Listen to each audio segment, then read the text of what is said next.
para fins didáticos, né, a gente costuma dividir os protozoários nesses grupos: risópodes, foraminíferos, radiolários, heliozoários, que são os 4 grupos de protozoários que se movimentam por pseudópodes, tá? Que são aquelas expansões da membrana plasmática. Então, protozoários que se movimentam com pseudópodes são esses 4 grupos aí.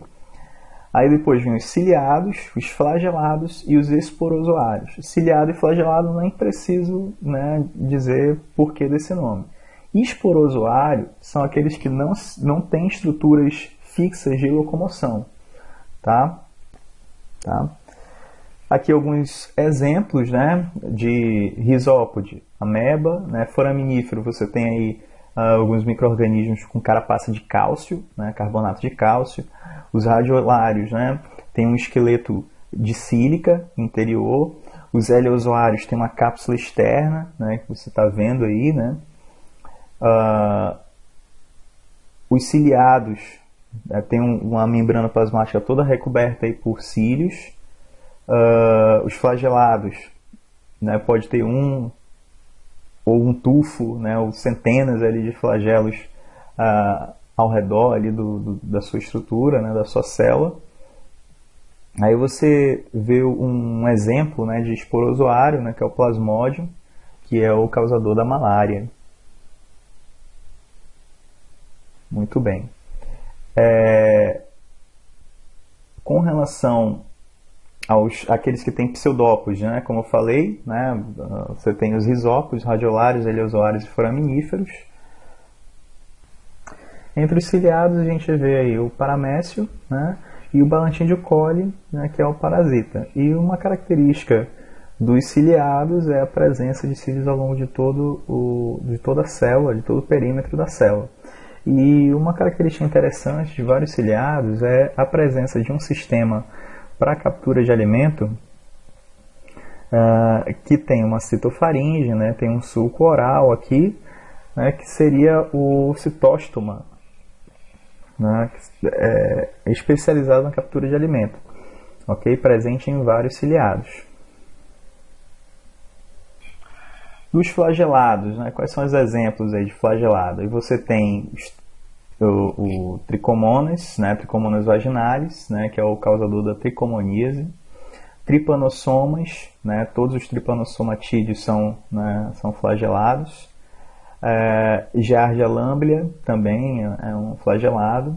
Leishmania, né, esse gênero Leishmania também é de flagelado. E os coanoflagelados, que seriam nossos ancestrais, né, os ancestrais dos animais. Então você tem aqui um exemplo, né, de coanoflagelado. A característica deles é que eles têm na base do flagelo, eles têm tipo uma coroa aqui, ó, formada por expansões da membrana plasmática, e eles também têm um hábito de poder formar colônias, e essa foi a grande, digamos, sacada, né, do coanoflagelado, que em algum momento da evolução permitiu o surgimento dos primeiros invertebrados, que seriam poríferos, né? Esse hábito colonial. Em algum momento, esse hábito colonial foi se desenvolvendo e se modificando, né, para que surgissem ali alguns seres pluricelulares a partir de um ramo aí de coanoflagelado, tá? Esporozoário, como eu tinha falado, né, antes. Professor, Oi, pode voltar um slide rapidinho, por favor? fala aí, cara. Esse flagelado aí, o de baixo, ele parece um coanócito. Tem alguma relação? Perfeito, cara. Tem, total. Porque o coanócito do porífero, ele tem um formato bem parecido com esse aqui, né? Muito parecido. Então, essas semelhanças morfológicas são evidências da relação de parentesco, né, entre coanoflagelado e os primeiros poríferos. O hábito colonial né, desses coanoflagelados aí foi melhorando, né, foi se desenvolvendo, né, ao longo de milhões de anos aí, até que chegou um momento em que começaram a surgir esboços das primeiras esponjas, que tinham coanócitos bem parecidos com esses coanoflagelados aí. Então você tem várias evidências, tanto moleculares quanto morfológicas, que apontam para essa relação aí de ancestralidade, né, do coanoflagelado para os poríferos. Tá? Certo, valeu. Beleza, tranquilo. Então, esporozoário, como eu falei, né, eu dei o exemplo do plasmódio, né, que é o causador da malária. Tem também o Toxoplasma gondii, por exemplo, que é o causador da toxoplasmose. E uma característica que alguns esporozoários possuem, por exemplo, o toxoplasma, né, é essa estrutura presente bem aqui, ó, que é como se fosse uma parte pontuda, né, da célula, formada pelo micronema, né, tá? Micronema aqui, e outras estruturas do citoesqueleto, né, e outras estruturas celulares que vão formar um aparelho chamado... Ai, meu Deus. Pô, esqueci o nome do aparelho, cara. Vão formar um complexo chamado complexo apical, se eu não me engano. Essa estrutura, ela meio que auxilia na penetração, né, desses parasitas, né, que grande parte é parasita, no organismo hospedeiro, tá? Então, não diria uma característica que todos têm, né? Não diria isso, até porque a gente está lidando com uma classificação que é bem genérica, mas é uma característica importante que você vai encontrar em vários grupos de esporozoários, que são estruturas que auxiliam na penetração desses micro-organismos no organismo hospedeiro. Tá? Aqui dois exemplos de reprodução dos protozoários, né? Do lado esquerdo uma reprodução assexuada e do lado direito uma reprodução que pode ser considerada sexuada. Você vê dois protozoários ciliados aqui, tá?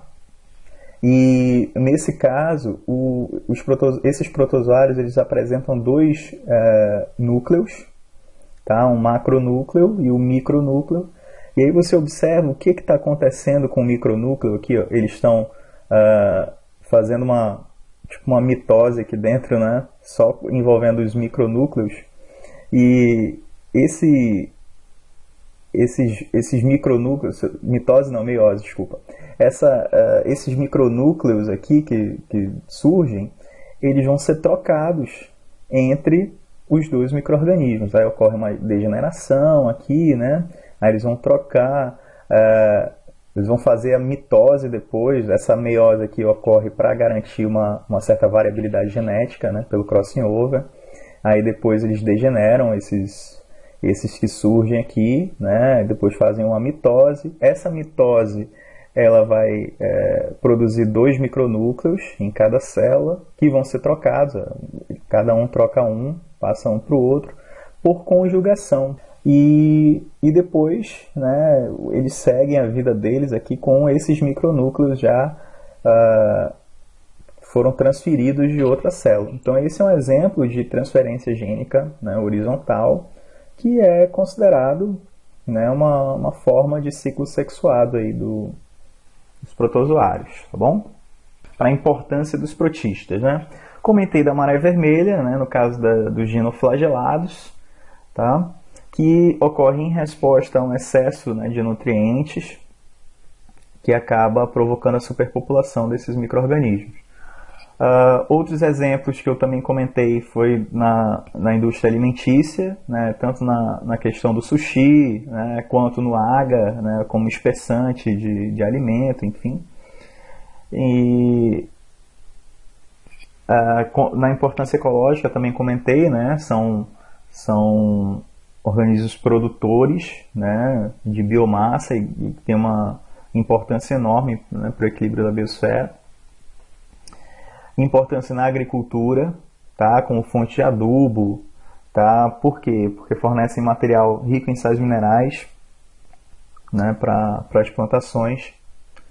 Beleza? Falei também da importância na indústria, né, em geral, como produtor de isolante térmico, né, confecção de cosmético, né, enfim. Já tinha falado isso, né, sobre as algas. Só para vocês... Esse slide devia estar lá na frente, né, da maré vermelha, né, para vocês terem uma ideia do efeito da maré vermelha, né, que acaba esgotando os nutrientes ali disponíveis na água, né. E para fechar aí, ó, deixa eu comentar aí as principais doenças causadas por protozoários, no caso, né. Então a gente vai comentar aí sobre a doença de Chagas, né, causada pelo Trypanosoma cruzi, a doença do sono africana, né, causada por duas subespécies aí do Trypanosoma brucei, né, que é o rhodesiense e o gambiense. Leishmaniose, causada por espécies do gênero Leishmania. A malária, causada por espécies do gênero Plasmodium. Toxoplasma, causada pelo toxoplasmose, causada pelo Toxoplasma gondii, tá? Tricomoníase, ou corrimento vaginal, né, uma forma de corrimento vaginal que é causada pelo Trichomonas vaginalis. Giardíase, causada pela Giardia, tá, gênero Giardia. E a amebíase, causada pela Entamoeba stolítica, beleza? O primeiro exemplo, né, a doença de Chagas, aí, né, causada pelo Trypanosoma cruzi. Essa doença ela é transmitida por um besouro hematófago, né, conhecido como barbeiro. Esse besouro ele aloja, né, o Trypanosoma cruzi no seu sistema digestório. Quando ele se alimenta de sangue, né, quando ele acessa, né, o ser humano e morde o ser humano para sugar o sangue, ele defeca no local próximo ali da picada. E aí a pessoa, quando vai coçar, né, quando vai espantar o besouro, acaba aproximando o Trypanosoma cruzi do ferimento, né, do local da picada, e aí o Trypanosoma consegue atingir ali, alcançar a corrente sanguínea. Da circulação, o Trypanosoma cruzi ele acaba afetando gânglios, né, o fígado, né, o baço, e aí depois ele pode ir para o coração, para o intestino, né, para o esôfago, causar, né, lesão em vários tecidos. Tá? Entre os sintomas, né, o indivíduo pode ter febre, né, leve aumento do fígado, inflamação de gânglios linfáticos, pode comprometer o coração, né, o sistema digestório. Em casos mais avançados, né, da doença de Chagas, é muito difícil o tratamento, né, em casos mais precoces, né, da infecção, o tratamento é até mais eficaz. Então, várias drogas, né, vários fármacos têm sido desenvolvidos para combater, né, a doença de Chagas. Então, o protozoário ele se multiplica ali, né, se reproduz dentro do besouro, né, nessas formas epimachíglotas, né, depois tripomachíglotas. E quando ele, né, atinge a corrente sanguínea, essas formas tripomachíglotas podem atingir vários tecidos, podem se modificar, né, como vocês estão vendo aí do lado direito, né, da figura. E então o ciclo de vida envolve dois hospedeiros, né, tanto o besouro triatomínio quanto o ser humano. Outras espécies de Trypanosoma também têm interesse, né, também são de bastante interesse na saúde humana, especialmente essas subespécies do Trypanosoma brucei, né, rhodesienses e gambienses, que são causadores da chamada doença do sono, que é transmitida pela mosca, né, pela picada da mosca tsetse, né, que é a Glossina palpalis. Tsetse é um nome baseado num dialeto africano, tá, porque é uma doença muito comum em determinadas regiões da África, onde o saneamento básico e condições de higiene são bem precárias. Então, basicamente, o parasita ele se desenvolve, né, no interior do tubo digestório do inseto, né, da mosca, de forma bem parecida, né, com o que acontece lá no besouro barbeiro, né, com o Trypanosoma cruzi. E quando a mosca pousa ali no ser humano, né, acontece uma coisa bem semelhante com o que aconteceu com o Trypanosoma cruzi, só que o Trypanosoma brucei ele vai afetar a circulação, só que diferente do Trypanosoma cruzi, né, o Trypanosoma brucei vai afetar o sistema nervoso. E aí começam a surgir os sintomas característicos da doença do sono, né, que é a sonolência, né, contínua, enfraquecimento do corpo, e pode levar inclusive à morte, né, do indivíduo. Tá? A leishmaniose ela é causada por espécies do gênero Leishmania, então são várias espécies, né, causadoras aí da leishmaniose, e dependendo da espécie, né, ou do grupo de espécies, aí o indivíduo vai ter uma leishmaniose cutânea, ou uma cutânea mucosa, né, ou uma leishmaniose visceral, então depende muito da espécie de leishmania. A transmissão ela ocorre também pela picada de mosquito, né, a transmissão vai ocorrer pela picada do mosquito ou do gênero Lutzomia ou flebótomos, né? Geralmente conhecidos como cangalha, cangalhinha, mosquito palha ou birigui. Okay? Vai ter parte do ciclo reprodutivo, né, dentro do inseto. Tá? E aí quando o inseto pica o ser humano, ele vai continuar o seu ciclo de vida no ser humano, infectando várias células, né? Ele vai ser fagocitado ali pelos macrófagos, depois ele vai invadir, né, outros tecidos, tá? Né? Fechando o ciclo ali quando um outro mosquito pica aí essa pessoa que está infectada. Entre os sintomas, a leishmaniose ela costuma provocar várias lesões, né, nos tecidos onde o parasita, né, se instalar. Então, dependendo da espécie, né, de leishmania, você tem uma leishmaniose cutânea, cutânea mucosa, cutânea difusa ou visceral. E aí embaixo você tem os sintomas característicos de cada, né, leishmaniose, né? Lesões limitadas à pele, né, no caso da leishmaniose cutânea. Na cutânea mucosa você já tem lesões destrutivas de algumas mucosas. Na cutânea difusa você já tem lesões cutâneas mais espalhadas, e na visceral você já tem lesões em órgãos internos, né? Problemas já em órgãos internos. E aí você percebe aí em cima, né, as espécies que geralmente estão associadas a essas leishmanioses. Bom, são várias espécies do gênero Leishmania. O Plasmodium, eu queria só fazer abrir um parêntese para vocês, para dar uma indicação, né, de série, tá?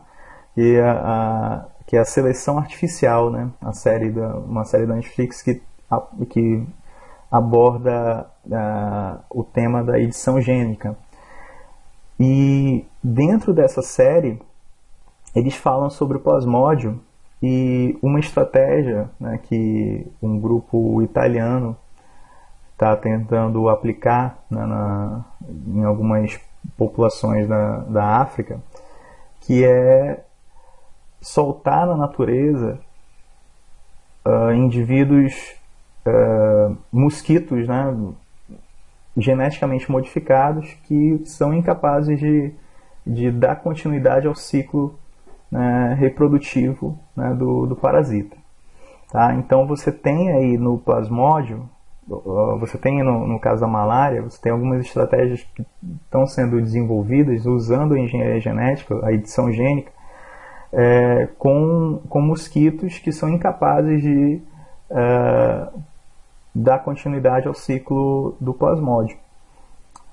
Porque a malária é uma doença que mata milhões de pessoas todos os anos, e é um problema sério, né, em regiões que tem um problema com saneamento básico também, com condições de higiene, né.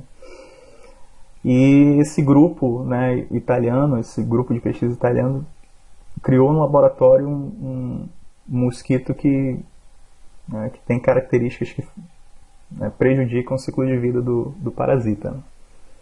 É bem interessante a série, né, a Seleção Artificial.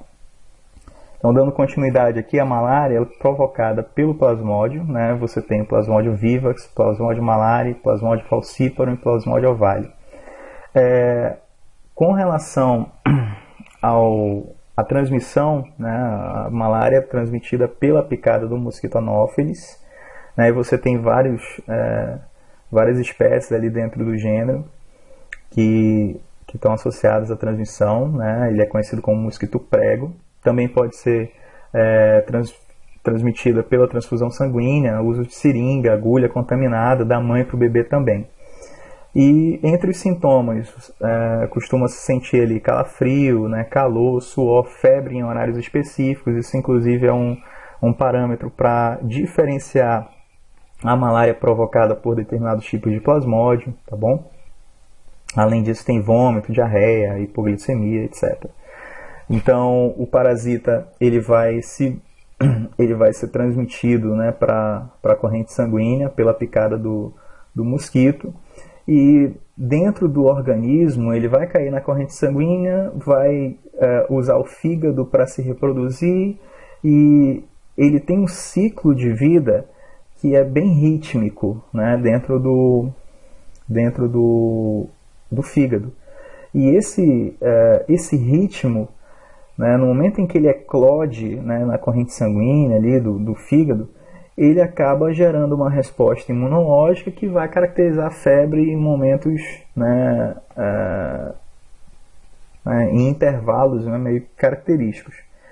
Então, como vocês estão vendo aqui nessa figura, pessoal, da direita, você observa aqui, ó, os dias de infecção, ó, dia 1, os dias ao longo da infecção, no caso, né? Aqui está o primeiro dia em que o ser humano sentiu febre, né? E aí, no caso do plasmódio vivax, ovale, né? E em alguns casos o falciparum, esse indivíduo ele vai ter febre, ó, 2 dias depois, tá vendo? 48 horas depois ele tem um novo pico de febre, que é o momento em que a temperatura dele aumenta. No caso do plasmódio malari, né? Esse ciclo ele é um pouquinho maior, ele vai ter febre 2, 3 dias depois, 72 horas depois, ó, tá vendo? Então essa malária em que o indivíduo sente febre a cada 48 horas é chamada febre ou malária terçã, tá? Malária terçã. No caso do plasmódio vivax e ovale, ela é conhecida como terçã benigna, tá? No caso do plasmódio falciparum, é terçã maligna. Esses termos geralmente estão relacionados com a severidade, né, dos sintomas, tá bom? No caso do plasmódio malária, é a febre quartã, tá? E na figura aqui da esquerda, você observa aqui uma explicação, né, aqui nessa tabela, para a questão das cruzes da malária, tá? Essas cruzes, eu peguei malária, tive 3 cruzes de malária, tive 2 cruzes de malária. Esse indicativo, né, essa métrica aí, essa medida, ela reflete a quantidade de parasitas detectados numa amostra sanguínea. Então, quando você tem aí, ó, de 2 a 20 parasitas encontrados, você tem 2 cruzes. Quando você tem de 21 a 200 parasitas encontrados ali na lâmina, né, do microscópio, você tem 3 cruzes. Mais de 200, 4 cruzes. Tá? Então você tem aqui essa classificação de acordo com a quantidade de parasitas detectados na amostra. Tá? Então, o cara bota lá no microscópio a amostra de sangue e vai contando, né, os parasitas para dar essa medida aqui. Tá bom? Muito bem. Então aqui mais uma ilustração, né, do ciclo de vida, né, do plasmódio, né? Você observa que no fígado, né, ele vai se reproduzir, tá? Ó, o mosquito transmite esporozoítos por meio da sua secreção salivar, né? Os esporozoítos invadem o fígado humano e aí dali eles vão invadir as hemácias. Ó. Dentro das hemácias eles se reproduzem, né? Beleza? Se transformam, né? Você percebe que eles têm mudanças no seu formato, tá? Esse formato aqui é chamado de esporozoíto, né? Esse formato mais arredondado de merozoíto. né? Aí esse merozoito ele vai, né, se transformar, vai gerar os gametócitos, tá? Lá no mosquito vai haver a fusão dos gametas, né? O gametócito vai se modificar, gerando gameta, e aí os gametas vão se fecundar, né? Lá no mosquito, então ocorre a reprodução sexuada, né? do plasmódio. Então você tem aqui as mudanças, né? Na estrutura, né? Da célula, né? Do plasmódio. Numa hora que ele é esporozoito, né? Depois que ele invade aqui a hemácia, né? Ele se transforma em merozoito, tá vendo? Esporozoito, merozoito, depois se transforma em gametócito, tá? Ali dentro da hemácia. Quando o mosquito suga o sangue do cara que está infectado, ele está sugando os gametócitos aqui, ó, as hemácias com os gametócitos, né? E aí vão produzir os gametas, beleza? E esses parasitas vão ficar ali, né, no organismo do mosquito, tá? Bem, a toxoplasmose ela é causada pelo protozoário Toxoplasma gondii, tá? E é transmitida pelo contato com animais que estão infectados, né, pelo parasita, tá? Então, geralmente a contaminação do ser humano vai se dar pelo contato, né, próximo aí com animais infectados pelo toxoplasma, né? Geralmente são gatos, né, que estão infectados ali com protozoário pela ingestão, né, de outros animais, né, por se alimentarem de outros animais que servem de reservatório para o toxoplasma, como rato, pombo, enfim. Então o contato, né, com esses animais, né, o contato com as fezes, ou ingestão de carne crua, ou mal passada também, né, de outros animais, tá, podem acabar levando o toxoplasma, né, para o ser humano. E entre os sintomas, né, o parasita ele vai infectar, obviamente, o sistema nervoso e o sistema digestório.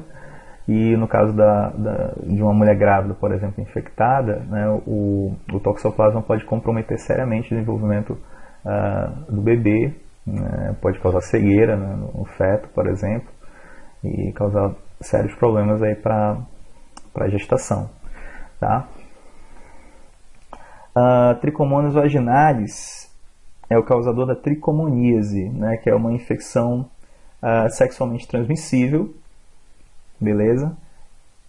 E ele vai causar dores, né, na região dos genitais, dores no abdômen, né, durante a micção, né, que é quando a pessoa vai urinar, durante a relação sexual, pode causar corrimento vaginal, tá? Pode causar inflamação na uretra, inflamação na região da vulva, né, inflamação no colo do útero. Para a mulher, essa infecção ela é muito mais perigosa do que para o homem, né? O homem geralmente não costuma apresentar sintoma, mas para a mulher o risco, né, é maior, né? Pode provocar parto prematuro, tá? Pode comprometer parte, né, do sistema reprodutor feminino, e então o cuidado deve ser muito maior. Tá bom? A giardíase, né, é uma doença causada pela Giardia lamblia, né, que é provocada transmitida, né, pela ingestão de alimentos e água contaminados, né, além de maus hábitos de higiene. Né, você não lava, né, as mãos, você não lava direito, né, os alimentos, então você tem, né, uma probabilidade maior de adquirir, né, essa doença. Os sintomas variam aí entre azia, náusea, né, vão diminuindo de intensidade quando você se alimenta de novo, tá? Raramente você tem aí a presença de muco ou sangue nas fezes, mas pode ocorrer também, tá? E por último, a entamoeba histolítica é a causadora da amebíase, tá? Que é a famosa ameba, né?